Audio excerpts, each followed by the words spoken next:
Tuhan, Allah Bapa kami bersyukur Tuhan buat pagi ini. Kami bersyukur kami boleh ada di tempat ini tanpa kurang apapun.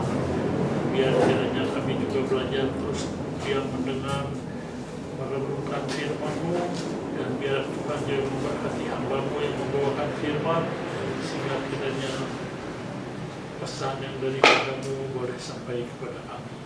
Kami bersyukur Tuhan, kami bangga mempunyai Allah yang begitu mengasihi hidup kami. Ya Tuhan juga yang selalu mengajar kami untuk kami tetap setia di dalam mengiring Tuhan. Kami memulai ibadah kami, biar Roh Kudus yang beracara di dalam semuanya, dan biar juga urapan-Mu turun di atas hamba. Kami bersyukur buat pagi yang indah ini. Kami mau terus belajar untuk mengenal Tuhan lebih sungguh-sungguh. Kami bersyukur Tuhan, kami bangga mempunyai Allah yang begitu mengasihi kami, begitu memperhatikan kehidupan kami. Hanya di dalam nama Bapa kami bersyukur dan kami siap untuk mendengar firman. Terima kasih Bapa, terima kasih Tuhan Roh Kudus, di dalam nama Tuhan Yesus Kristus kami berdoa dan memulai ibadah kami pagi ini. Amin.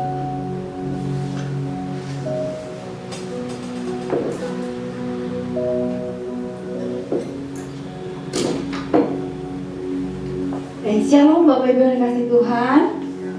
Shalom juga Bapak Ibu yang ibadah di rumah. Kita percaya pagi ini kita boleh ada karena anugerah Tuhan, karena kasih setia Tuhan yang tak habis-habisnya dalam hidup kita. Mari Bapak Ibu Saudara, kita akan bawa hidup kita ke hadapan Tuhan. Kita mau sungguh-sungguh merasakan hadiratnya, hadir di tengah-tengah kita pada pagi hari ini. Saya undang Bapak Ibu Saudara, kita sama-sama bangkit berdiri, kita angkat satu pujian. Bapa, ku persembahkan tubuhku. Haleluya, Yesus.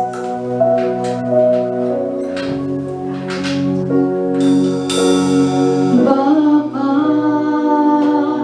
ku persembahkan tubuhku sebagai persembahan yang hidup, kudus, dan yang berkenan padamu, sebagai ibadah yang sejati. Bapa, aku persembahkan tubuhku. Bapa, ku persembahkan tubuhku sebagai persembahan yang hidup, kudus, dan yang berkenan padamu, sebagai ibadah yang sejati. Tuhan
untuk kemuliaan nama-Mu. Ku serahkan hidupku kepadamu untuk kemuliaan nama-Mu. Sungguh hanya Engkau yang layak terima segala pujian. Kami bersyukur pagi ini kami ada karena pertolongan Tuhan. Kami ada karena Engkau yang begitu mengasihi kami, mengizinkan kami untuk tetap boleh merasakan kasih Tuhan di dalam hari-hari kami. Kasih Tuhan di dalam segala apa yang harus kami hadapi.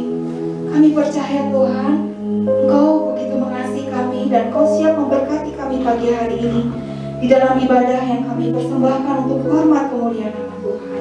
Di dalam satu nama Tuhan Yesus Kristus kami berdoa dan mengucap syukur. Kita sama-sama katakan amin. Sekali lagi shalom Bapak Ibu dan Tuhan. Allah kita baik, amin. Dia sungguh luar biasa. Dialah sukacita kita hanya ada di dalam Dia, di dalam Tuhan. Haleluya. Sukacita melimpah. Haleluya. Mari kita angkat suara. Jangan biarkan iman kita menjadi lemah, tapi ada sukacita Tuhan boleh membangkitkan hidup kita. Takkan ku izinkan ketakutan, karena iman kepada Yesus Tuhan. Tak ada alasan tawar hati, karena Yesus ada di sini. Ku percaya firman Tuhan sanggup menghidupkan dan berikan sukacita dalam Tuhan berlimpah, berlimpah kekuatan dari Tuhan tercurah atas kita. Mari boleh saudara, kita mau bersukacita di dalam Tuhan. Karena sukacita Tuhan, itulah kekuatan kita. Haleluya.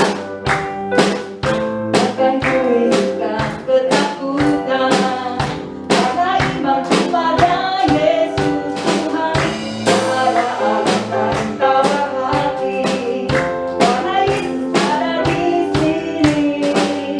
Ku percaya firman Tuhan sanggup menghidupkan dan berikan sukacita dalam Tuhan berlimpah, berlimpah kekuatan dari Tuhan tercurah atas kita. Sukacita dalam Tuhan berlimpah, berlimpah kekuatan dari Tuhan tercurah atas.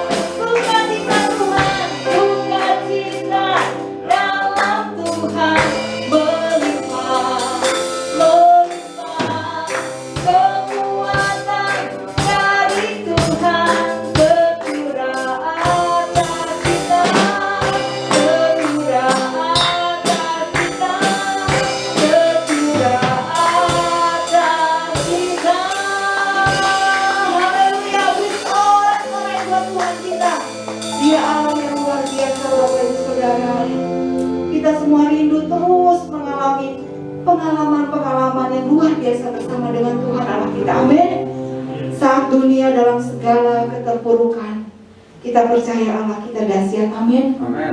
Kita boleh melihat bagaimana tangan Tuhan menuntun bangsa Israel dengan begitu luar biasanya. Kita harus percaya bahwa Dia sanggup menolong hidup kita. Amin. Haleluya. Mari kita bawa hidup kita untuk menerima kebenaran firman Tuhan. Karena firman Tuhan sanggup menghidupkan kita. Haleluya. Kekuatan di jiwaku, ketenangan batinku.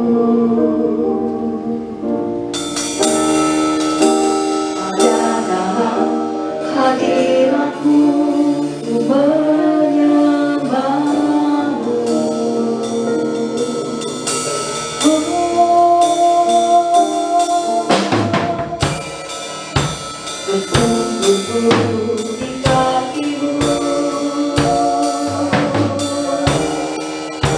rasakan hadiratmu. Kapan ku melepaskanmu, kau cahaya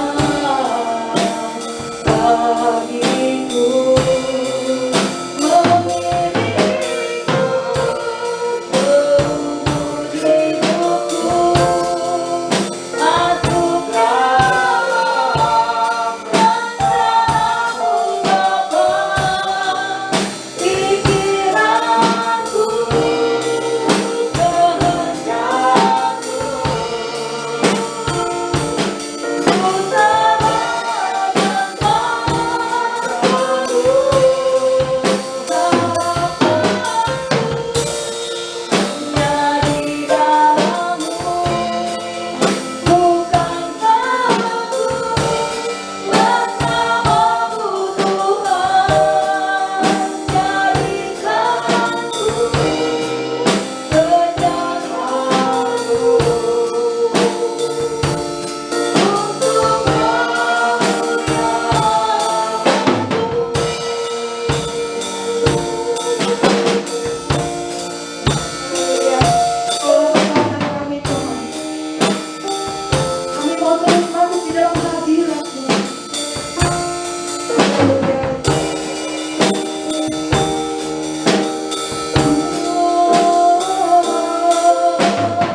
tetap setia mengiring akan Engkau dengan segala kesetiaan kami, dengan kekuatan yang datang dari Tuhan tentunya. Sebab itu Tuhan, kami membutuhkan akan Engkau dalam setiap langkah kehidupan kami. Sehingga Tuhan, dalam pikiran kami, dalam angan kami, dalam hati kami, dan di dalam laku kami hidup selalu seturut dengan kehendak-Mu, dengan kekuatan Roh-Mu yang kudus, di tengah-tengah zaman yang sudah akhir ini ya Tuhan. Sehingga suatu saat kelak, kalaupun toh Engkau belum datang pada kali yang kedua, paling tidak tatkala kami boleh berjumpa dengan Engkau, iman kami boleh tetap kuat di dalam kami mengiring akan Engkau. Dan selama kami hidup di dunia ini, hanya nama-Mu lah saja yang kami muliakan lewat kehidupan yang nyata. Bapa, kami hendak belajar berfirman-Mu, kami rindu Tuhan, Roh-Mu yang kudus memakai hamba-Mu berkata-kata, sehingga Bapa, setiap kata-kata firman boleh memberkati, menguatkan, menghiburkan kami, orang-orang pilihan. Sehingga baik hamba-Mu yang menyampaikan maupun kami yang mendengarkan, kami peroleh berkat yang sama yang datangnya dari Tuhan asalnya. Di dalam nama Yesus Kristus Tuhan, kami sambut kebenaran firman-Mu. Haleluya. Amin. Silakan duduk Bapak Ibu sekalian. Yogi, ya, saya ucapkan sinian toilet. Tuhan selalu memberkati keberadaan kita semuanya, orang-orang pilihan Allah tentunya saudara ya.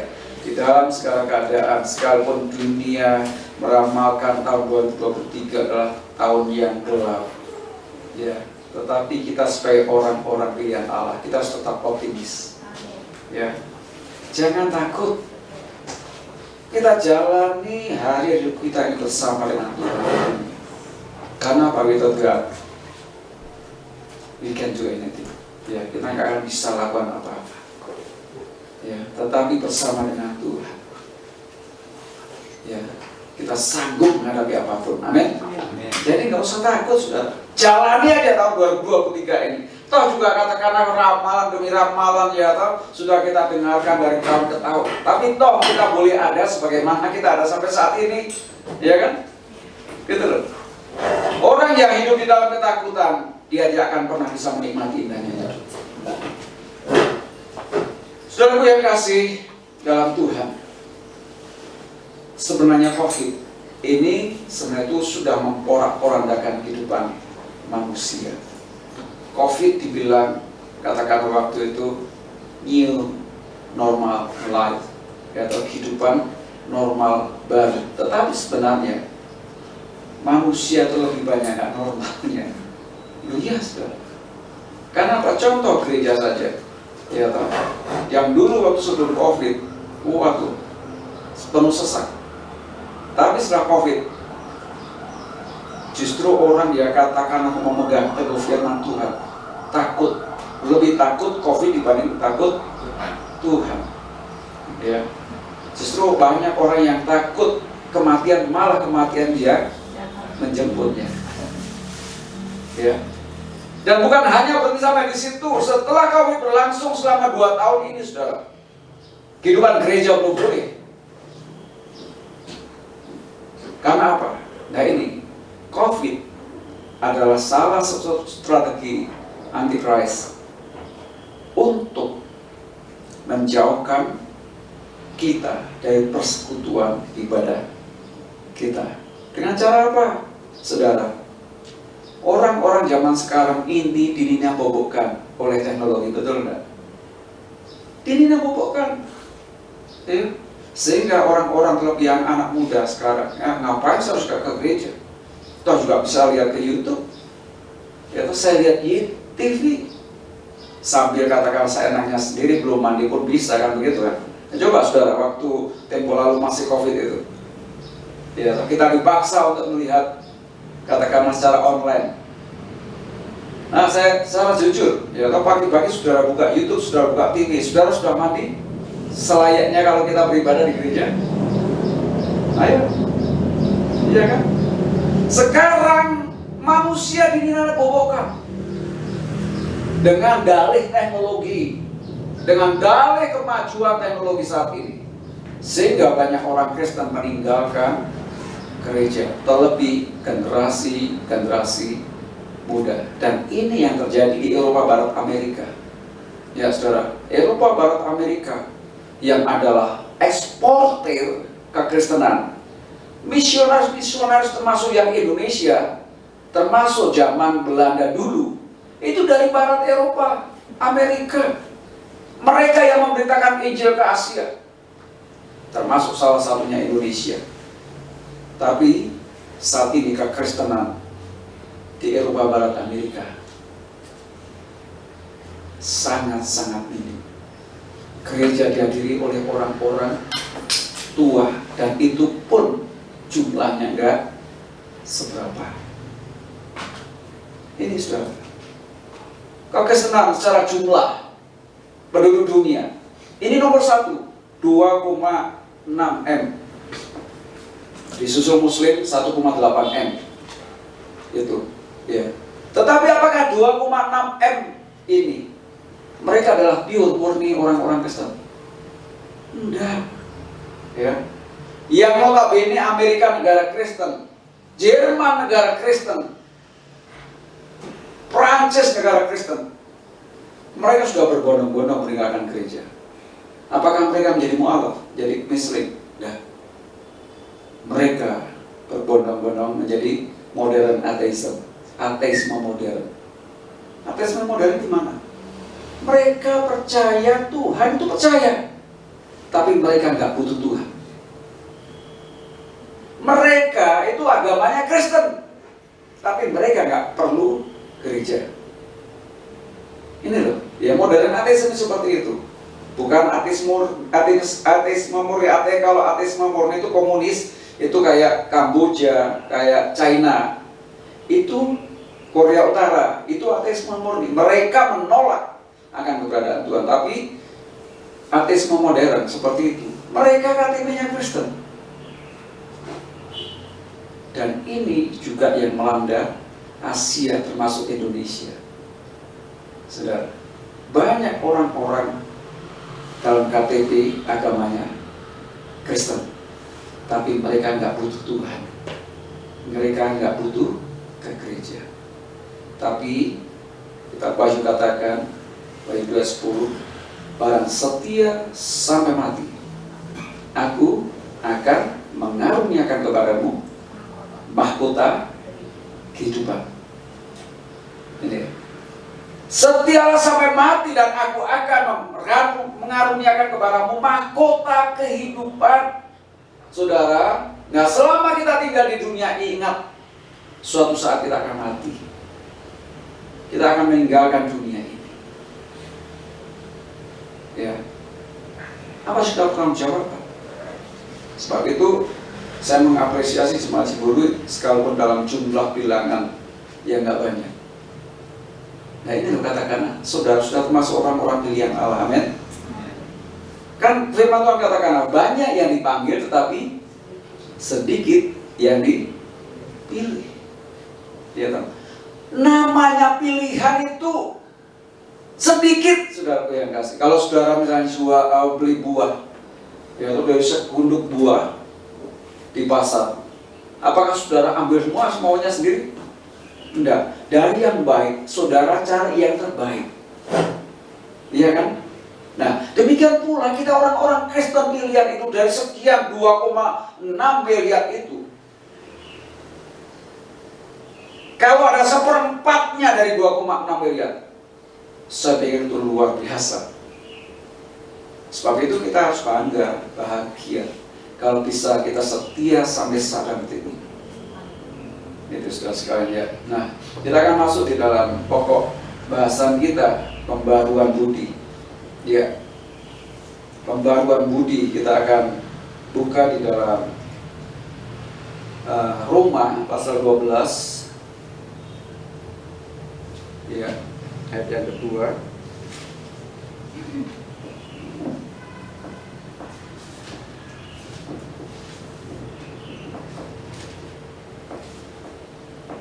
Roma 12 ayat yang kedua dikatakan, Janganlah kamu menjadi serupa dengan dunia ini, tetapi berubahlah oleh pembaruan budimu, sehingga kamu dapat membedakan manakah kehendak Allah, apa yang baik, yang berkenan kepada Allah, dan yang sempurna. 2 Korintus pasal yang ke-5. 2 Korintus 5 ayat 16. Ayat yang paralel juga di sana dikatakan, sebab itu kami tidak lagi menilai seorang juga pun menurut ukuran manusia. Dan jika kami pernah menilai Kristus menurut ukuran manusia, sekarang kami tidak lagi menilainya demikian. Jadi, siapa yang ada di dalam Kristus kita dengan dirinya dan yang telah mempercayakan pelayanan perdamaian itu kepada kami. Sebab Allah mendamaikan dunia dengan dirinya oleh Kristus dengan tidak memperhitungkan pelanggaran mereka. Ia telah mempercayakan berita pendamaian itu kepada kami. Saudaraku yang kasih, pembaruan budi itu adalah sebuah proses, ya, bukan serta-merta, tetapi ada proses regeneratif seperti pertumbuhan seorang anak kecil. Manusia tidak serta-merta langsung menjadi dewasa, tapi ada sebuah pertumbuhan tahap demi tahap, ya. Nah, tentunya bapak-bapak, ibu-ibu sekalian pun seperti itu. Nggak langsung dalam usia yang tua seperti ini, tapi ini pun juga akan mengalami proses kehidupan, namanya regeneratif, ya. Demikian pula pembaruan budi itu. Nah, pembaruan budi itu disebut di dalam Roma 2 ayat 12 ayat 2 itu kan metamorphese, ya, atau metamorfosis. Pembaruan budi itu seperti proses dari ulat menjadi kupu-kupu. Itu metamorfosis. Saudara, kalau kita belajar daripada filosofi daripada ulat menjadi kupu-kupu ini, inilah sebenarnya itu yang perlu kita alami dalam kehidupan kita. Saudara yang kasih, ya, kalau kita belajar, siapa di sini yang nggak geli sama ulat, ya. Kebanyakan dari kita, terutama ibu-ibu itu, kalau lihat ulat itu geli, betul enggak? Ya kan, apalagi ulat berbulu, ya, ulat yang gede itu yang ada tanduknya. Tapi tatkala kita sudah melihat seekor kupu-kupu, semua apa yang negatif dalam diri ulat itu sirna seketika, betul enggak? Yang tadinya itu menggelikan, yang tadinya menakutkan, tetapi setelah melalui proses metamorfosis, pembaruan hidup, ulat yang tadi itu katakanlah itu menggelikan, menjijikkan, menakutkan, bukan hanya itu saja, karakter ulat itu adalah perusak, betul enggak? Ya.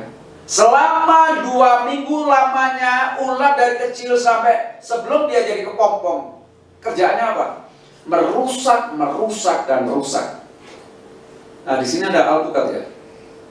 Coba kalau musim alpukat suatu ketika itu ada ulat, ya toh, yang tadinya itu alpukat daunnya rimbun. Saudara punya pohon alpukat di rumah, ya toh? Kalau musim ulat itu, saudara, dalam beberapa hari itu menjadi gundul. Ya, selama 2 minggu ulat itu menghabiskan waktunya untuk merusak.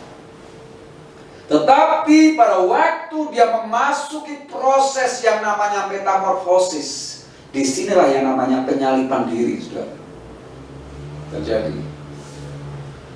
Ulat itu mengeluarkan benang-benang dari tubuhnya itu, dia membentuk kepompong. Selama 10 hari lamanya dia berdiam diri di dalam kepompong itu. Dan setelah 10 hari kemudian, ulat itu menjadi makhluk yang lain. Itu, saudara. Dan proses Untuk keluar dari kepopong, saudara, nggak gampang. Ya, toh? Dari lubang kecil itu, dia berjuang sedemikian rupa keluar dari penjara kepopong itu. Dari proses meditasinya itu, ya, lambat laun dia keluar, dan tidak lantas dia langsung terbang.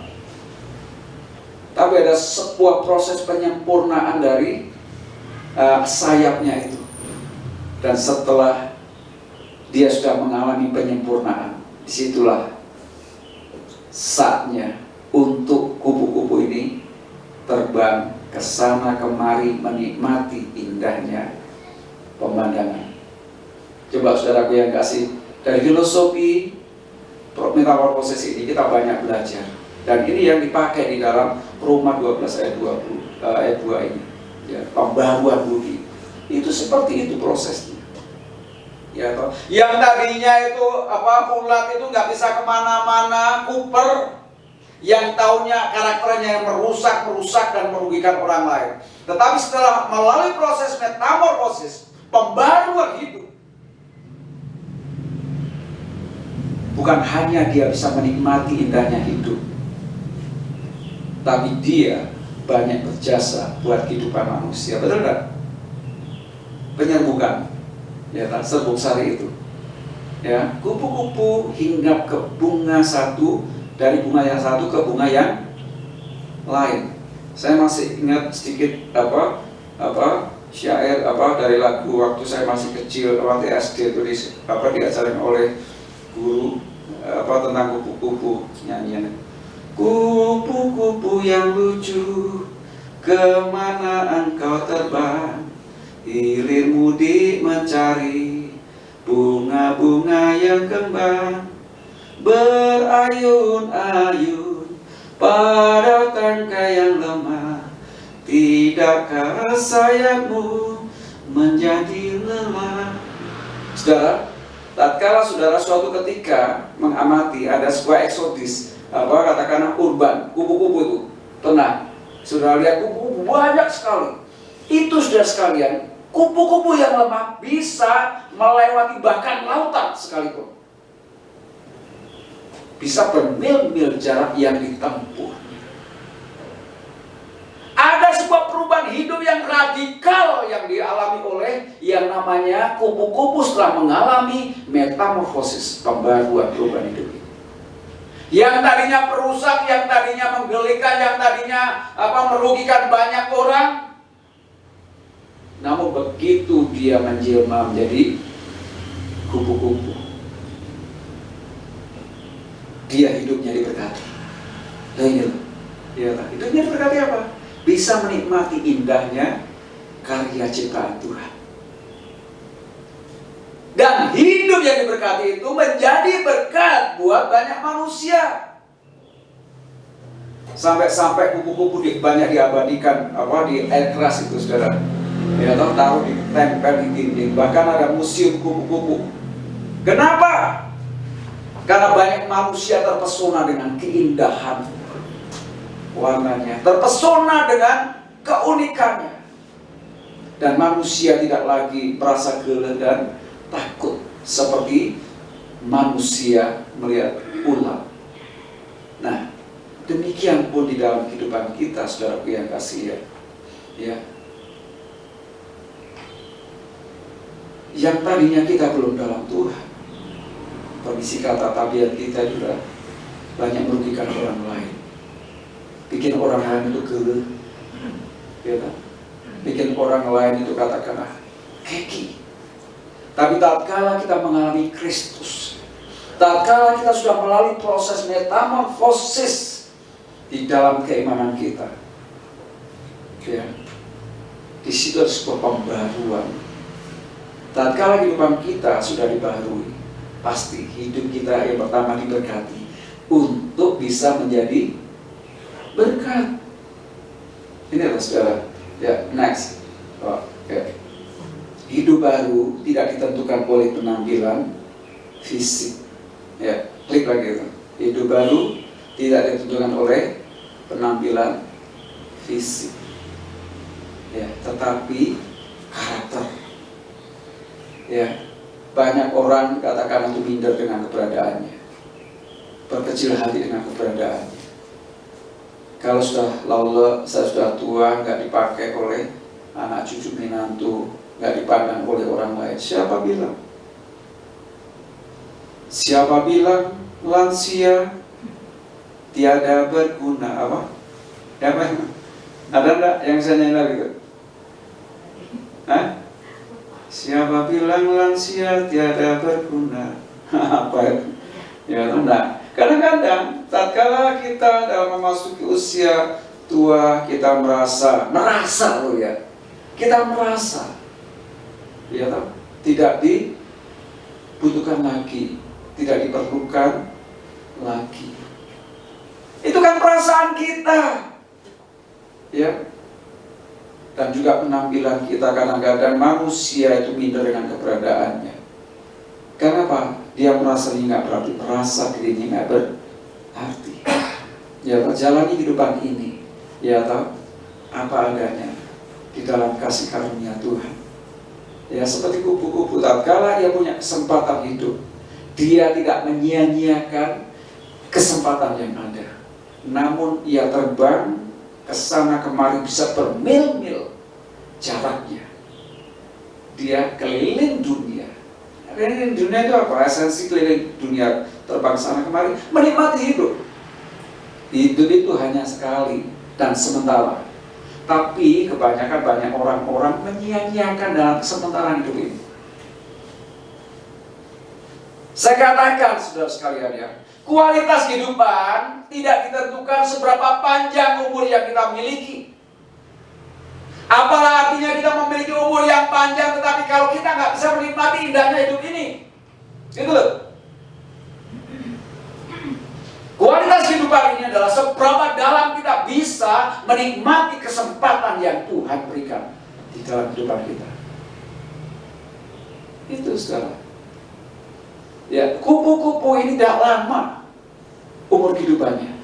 Tetapi dalam kesementaraan itu, kupu-kupu itu bisa memaksimalkan keberadaan dirinya, potensi dirinya untuk menebarkan kebaikan bagi umat manusia.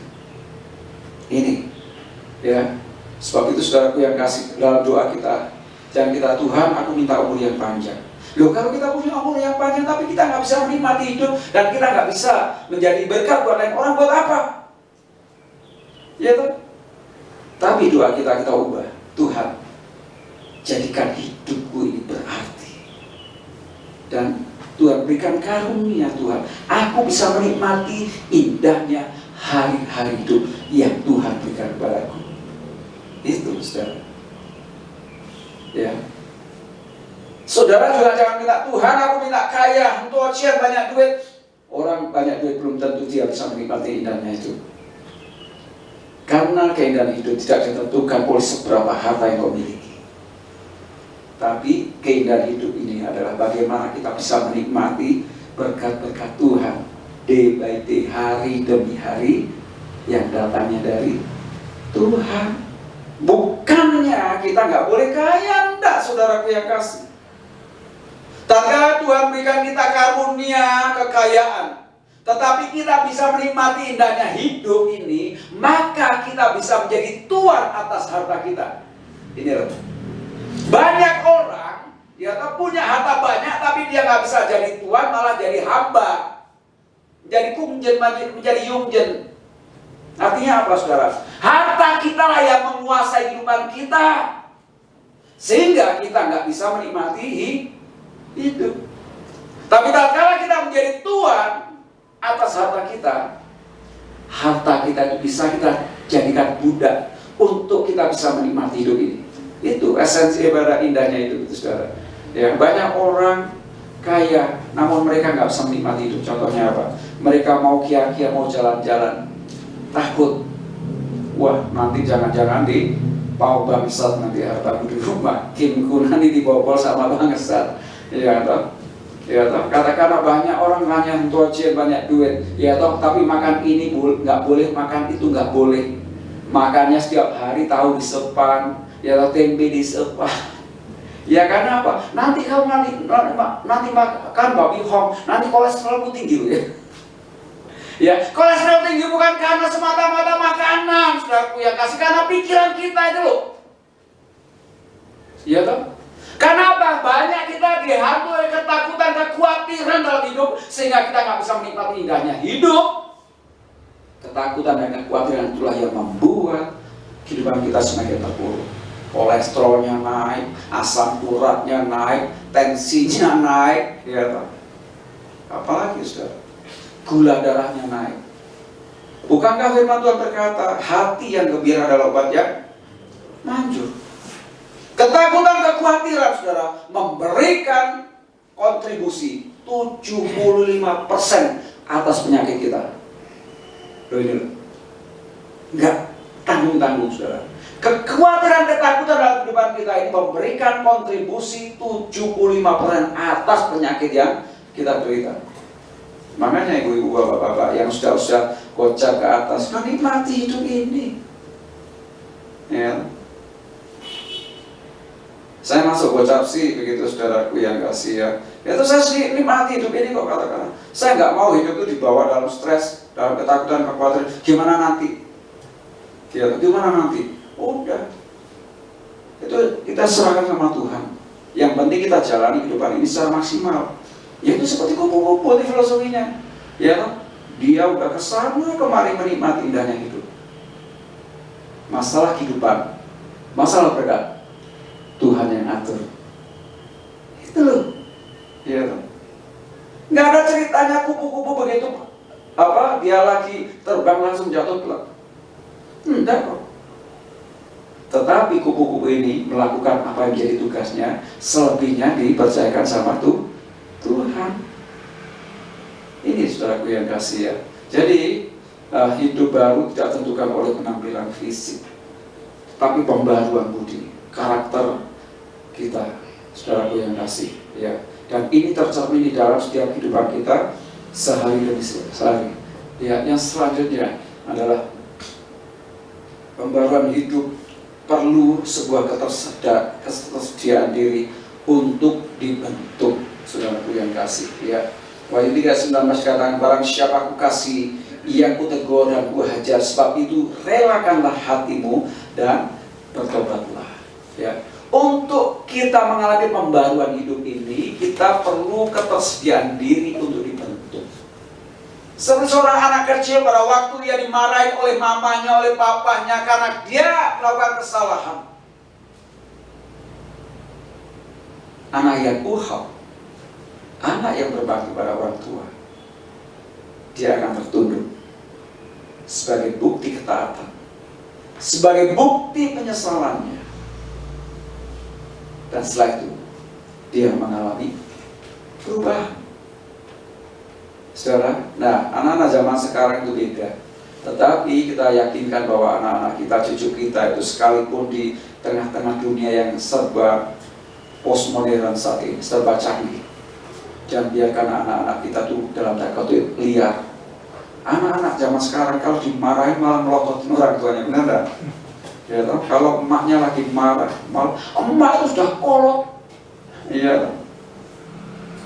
Kalau tanya-tanya, emak itu kepo, ya bener enggak? Anak-anak sekarang, kan begitu kan? Ya coba sekarang, ya emak engkau katakan teknologi kalah sama cucu yang umur 5 tahun, betul enggak? Jangan umur 5 tahun, cucu sudah 2 tahun, dia sudah bisa mengoperasikan handphone yang begitu luar biasa, sementara kita dan kedua-dua. Ya toh, kita ngomong sekejap satu kata, anak cucu kita sudah berkata-kata, saudara. Nah ini. Tetapi kita sebagai orang-orang dalam Tuhan harus kita mendidik anak kita di dalam ketaatan, ketertundukan. Ya, kalau enggak, generasi anak-anak kita generasi the loser generation, generasi yang terhilang dari apa? Dari hadapan Tuhan. Ya, makanya saya didik anak saya itu ya, saya enggak menganjurkan anak saya jadi hamba Tuhan, jadi pendeta itu karena panggilan, ya toh, karena panggilan. Tapi melayani adalah sebuah keharusan. Ya. Anak saya baru lulus dari Unpar, begitu kan, dia kerja, dan memang saya katakan kamu harus jadi hamba Tuhan, kamu harus nikah sama hamba Tuhan. Dan tetapi kamu harus melayani. Ini saudaraku yang kasih. Ya. Karena apa? Kalau bukan karena panggilan, itu sia-sia. Ya, toh? Nah, bagi saya katakan itu jadi pendeta tapi masuk neraka, buat apalah artinya? Ya, toh? Lebih baik jadi pengusaha masuk surga. Gitu. Nah, ini saudaraku yang dikasih. Ya. Anak-anak kita, cucu-cucu kita harus kita didik di dalam kebenaran, sehingga sejak ini kita ubah, kita desain kehidupan mereka menjadi anak-anak yang taat akan Tuhan, sehingga perubahan ya ke arah Kristus itu sudah kita bentuk sejak awal. Ya, selanjutnya ya, to be like Jesus. Ya, jadilah hidupmu seperti Yesus Kristus hidup. Ya, firman Tuhan katakan ya di dalam Matius 11 ayat 28-29, "Baiklah padaku, hai kamu yang letih dan sudah berat, aku akan memberikan kelegaan padamu. Dan belajarlah padaku, karena aku rendah hati dan lemah lembut." Ya, life to be like Jesus. Hidup seperti Yesus hidup. Ya. Jadi kehidupan yang seperti Tuhan Yesus hidup adalah bagaimana karakter kita yang selalu diperbaharui. Saudaraku yang kasih, ya. Bukan karena tampilan fisiknya. Bukan seperti saudara-saudara kita yang di luar sana, ya. Mereka mengadopsi budaya Timur Tengah. Mereka pakai jubah, ya, mereka pakai jenggot panjang, mereka pakai celak, ya, mereka pakai burqa, ya, hanya matanya saja yang kelihatan, dan kata-kata banyak orang kata Arab pesek. Ya, di Indonesia banyak Arab pesek, saudara. Karena mereka mengadopsi daripada gaya hidup sang teladannya. Dibilang karena sunnah Rasul, ya toh. Dan ini fakta, saudaraku yang kasih. Jadi saudara-saudara kita mungkin dari Ismail, mereka, ya toh, hidup menghidupi apa yang Rasulullah hidupi, dengan gaya hidupnya, dengan pola berpakaiannya, bahkan pola rumah tangga. Tetapi kita orang-orang Kristen tidak mengadopsi budaya Timur Tengah, tetapi mengadopsi karakter Kristus yang rendah hati dan lemah lembut. Apapun suku kita, apapun bangsa kita, kita tidak harus jiplak daripada budaya Timur Tengah, di mana Tuhan Yesus hadir sebagai manusia. Tetapi kita harus melakukan apa yang Tuhan lakukan dalam hidup ini. Itu karakternya. Ini saudara. Yang berikutnya adalah pembaruan hidup. Datangnya hanya dari Allah lewat pengorbanan Yesus Kristus di atas kayu salib. Usaha sendiri tanpa komitmen di hadapan salib Kristus itu adalah sebuah kemustahilan. Ya, dengan kekuatan kita ingin merubah diri kita. Suatu hal yang mustahil, saudara. Tetapi tatkala barang siapa dia ada di dalam Kristus, barang siapa dia sudah terhisap di dalam salib Kristus itu sendiri, maka dia harus berani menyalibkan dirinya lewat metamorfosis kehidupan rohani Kristiani. Kita masuk di dalam kepompong kehidupan, kita masuk di dalam meditasi kehidupan, kita masuk dalam kontemplasi kehidupan, perenungan diri di hadapan Tuhan. Sehingga itulah yang membuat kehidupan kita diubahkan oleh Tuhan. Tanpa proses metamorfosis, tanpa proses perenungan diri di bawah salib Kristus, kita nggak bisa mengubah diri kita. Banyak orang-orang berkomitmen untuk hidup lebih baik lagi, tapi karena itu berasal dari kekuatannya sendiri, nggak akan mampu, nggak akan sanggup. Banyak orang-orang katakanlah yang tadinya permisi kata, ya, mereka yang adalah katakanlah sebagai mereka yang sebagai mantan narkotik, mereka sudah dipenjara sekian tahun, tapi mereka karena mengandalkan kekuatan sendiri kembali ke komunitasnya lagi, kembali kepada kebiasaan lagi. Ya, beberapa artis pun seperti itu, katanya sudah bertobat. Tapi begitu masuk di dalam tengah-tengah masyarakat, dia kembali ke pelubang yang sama. Tapi tatkala seseorang berkomitmen di hadapan Tuhan dan menyerahkan hidupnya kepada Tuhan di bawah salib Kristus dan memandang pengorbanan Kristus yang disalibkan itu, saya yakin itulah letak kekuatan perubahan itu sendiri. Saudaraku yang kasih, marilah kita sebagai orang-orang pilihan Allah terus memperbaharui kehidupan kita dengan kekuatan yang datang dari Tuhan. Biarlah filosofi metamorfosis kehidupan spiritual inilah yang membuat kehidupan kita ini diberkati dan menjadi berkat buat banyak orang. Tuhan Yesus memberkati.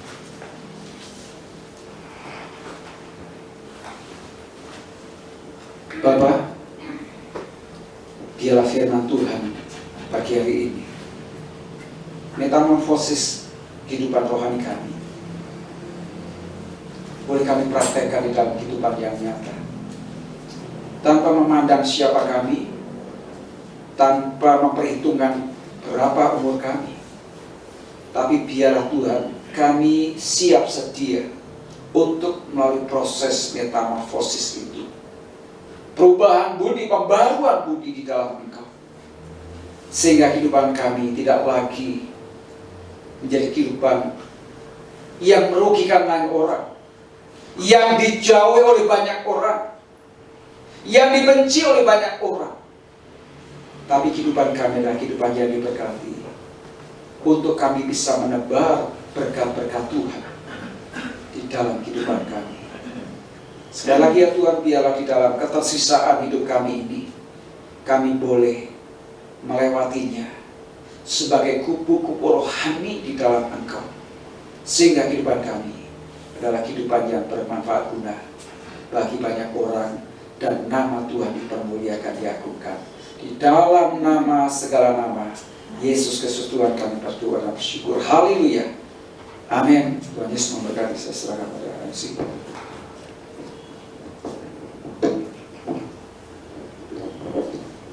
Tuhan, kesaktian yang sangat memberkati Pak Freddy, kiranya Tuhan juga memberkati Pak Freddy dan keluarga.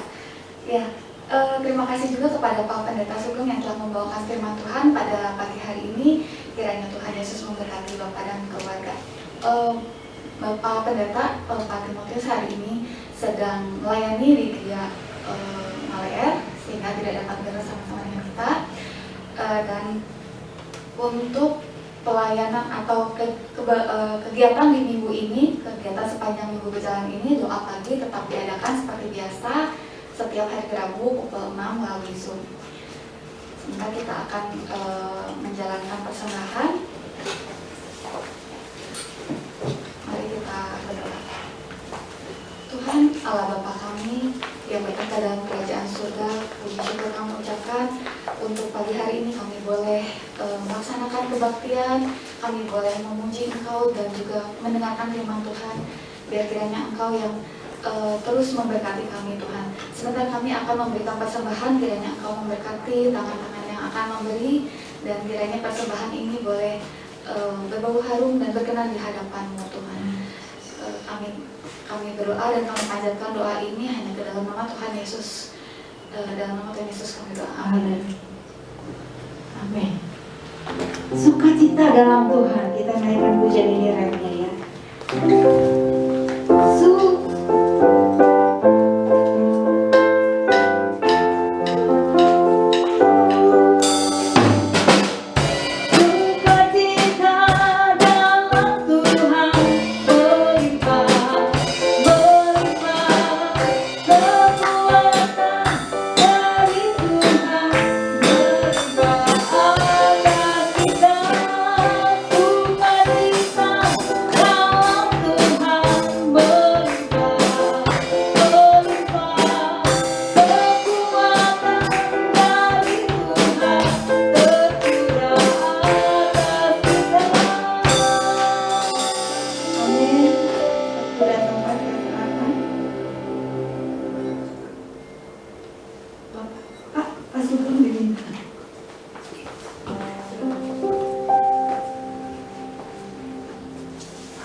Saya undang saudara sekalian berdiri bersama.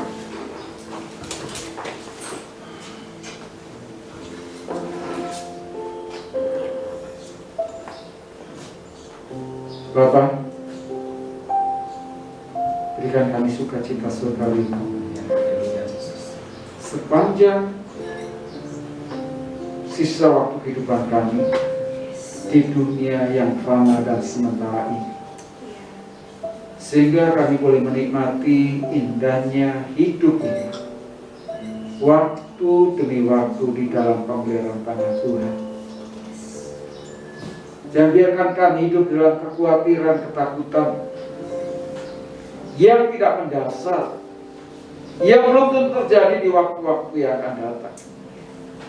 Tapi sebaliknya, dekatkan kami dengan damai surgawi-Mu, sehingga kami boleh menjalani akan hari-hari hidup ini tanpa rasa takut, tanpa rasa khawatir. Dan satu hal, agar kehidupan kami ini pun Tuhan boleh menebarkan kebaikan secara maksimal yang bisa kami lakukan kepada sesama kami manusia. Mungkin kepada anak kami, cucu kami, menantu kami, kerabat kami, bahkan orang-orang yang membenci kepada kami. Berikan kami kemampuan untuk menebarkan kasih-Mu itu, kebaikan-Mu itu pada mereka semuanya, sehingga kehadiran kami Tuhan tidak menjadi penghalang, tidak menjadi petaka, namun mendatangkan berkat buat mereka semuanya. Bapa, kami juga menyerahkan gereja-Mu di tempat ini. Kami rindu, ya Tuhan, anak-anak-Mu ini tetap setia kepada Engkau sampai Engkau datang pada kali yang kedua di awal-awal yang pertama. Kami juga menyerahkan sidang jemaat Tuhan, mereka yang bermalas-malasan, mereka yang terinabobokkan dengan keadaan saat ini. Kami rindu Tuhan, supaya kami anak-anak-Mu Tuhan boleh berfellowship bersama-sama sebagai bentuk satu kesatuan tubuh Kristus yang nyata dalam kehidupan kami, sehingga Tuhan, tempat ini akan dipenuhi dengan jiwa-jiwa yang rindu menikmati hadir-Mu bersama-sama di dalam ibadah raya, ya Tuhan. Kami juga menyerahkan untuk hamba-Mu Pendeta Timotius Setiawan dengan keluarga, supaya Tuhan hamba-Mu sama keluarga tetap setia mendampingi akan sidang jemaat Tuhan dengan kasih sayang ilahi-Mu, sehingga hamba-Mu dan keluarga boleh menggembalakan domba-domba Tuhan dengan kasih, kesabaran, kesetiaan, dan memberkati setiap pelayanannya. Memberkati, ya Tuhan, untuk saat ini pelayanan hamba-Mu di Giamale R, supaya Tuhan memakai hamba-Mu lebih dan lebih lagi. Kami juga berdoa buat Clement, untuk masa muda Clement, memberkati masa pekerjaan Clement, masa depan cita-cita dan kerinduan Clement, ya Bapa. Dan juga pelayanannya Tuhan pakai Clement lebih dan lebih lagi. Demikian pula pokoknya Philip sama istri dan anaknya. Tuhan memberkati, memakai Philip dalam pelayanannya, memberkati keluarga mudanya, memberkati Tuhan segala usaha pekerjaan tangannya dan cita-cita kerinduan di masa yang akan datang, sehingga Philip terus dan terus ada di dalam penyertaan tangan Tuhan yang luar biasa. Demikian pun setiap anak-anak-Mu yang hadir siang hari ini, ya Tuhan. Seberapa pun usia mereka, apapun keadaan mereka, biarlah Tuhan kasih karunia dan murah Tuhan yang meneguhkan kehidupan mereka, sehingga mereka boleh menjadi pribadi-pribadi yang menyenangkan hati Tuhan, menjadi pribadi-pribadi yang setia mengiring akan Engkau sampai akhir kehidupan mereka. Dan kehidupan mereka adalah kehidupan yang dipelihara di dalam perkataan kemurahan. Memberkati, ya Tuhan, akan keperluan mereka, ya Bapa. Bapa, kami juga berdoa untuk bangsa kami, negara kami, Indonesia, di dalam berkat kemurahan tangan Tuhan, sehingga Indonesia ini Tuhan dijauhkan dari keterkoyakan, dari keterpecah belahan. Namun sebaliknya bangsa Indonesia ini boleh menjadi bangsa yang beradab ke arah pembangunan yang lebih baik lagi. Kami juga berdoa untuk Bapak Jokowi, Presiden kami, ya Tuhan, supaya Bapak Jokowi boleh memimpin negeri ini dengan baik, bijaksana dan kesabaran, hikmat yang datang pada Tuhan, sehingga dia boleh menyelesaikan segala masalah-masalah internal dalam negeri ini, dan semuanya boleh terselesaikan dengan baik dalam pimpinan penyertaan tangan Tuhan sendiri ya Bapak. Terima kasih Tuhan, terima kasih ya Bapak. Bapak, kami juga menyerahkan anak-anakmu yang sedang dalam pergumulan, dalam sakit penyakit. Kiranya lawat kamu melawat anak-anakku ya Tuhan, sehingga Tuhan mereka boleh merasakan pertolongan tangan Tuhan yang maha dahsyat di dalam kehidupan anak-anakmu ya Bapak, dan mereka boleh mendapatkan jalan keluar yang datang dari Tuhan asalnya. Terima kasih Tuhan, terima kasih saudara-saudaraku yang kekasih. Setelah kita berbuat bakti di hadiratnya, kembali kita arahkan mata rohani kita kepada Tuhan, kita pandang Tuhan di dalam kekudusannya. Pastinya Tuhan memberkati engkau dan melindungi engkau. Tuhan menyinari engkau dengan wajahnya dan memberikan engkau kasih karunia. Tuhan menghadapkan wajahnya kepadamu dan memberikan engkau damai sejahtera.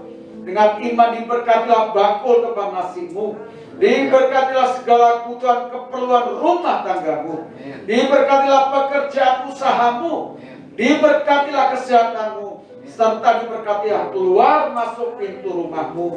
Dan akhirnya saudaraku yang kasih, pulanglah dan terimalah segala berkat rahmat anugerah yang datangnya dari Allah Bapa kita, Tuhan yang kita sembah di dalam nama Yesus Kristus, Roh-Nya yang kudus, menyertai kehidupan kita dari sekarang sampai Maranatha Tuhan datang pada kali yang kedua di awan-awan yang permai. Haleluya, amin.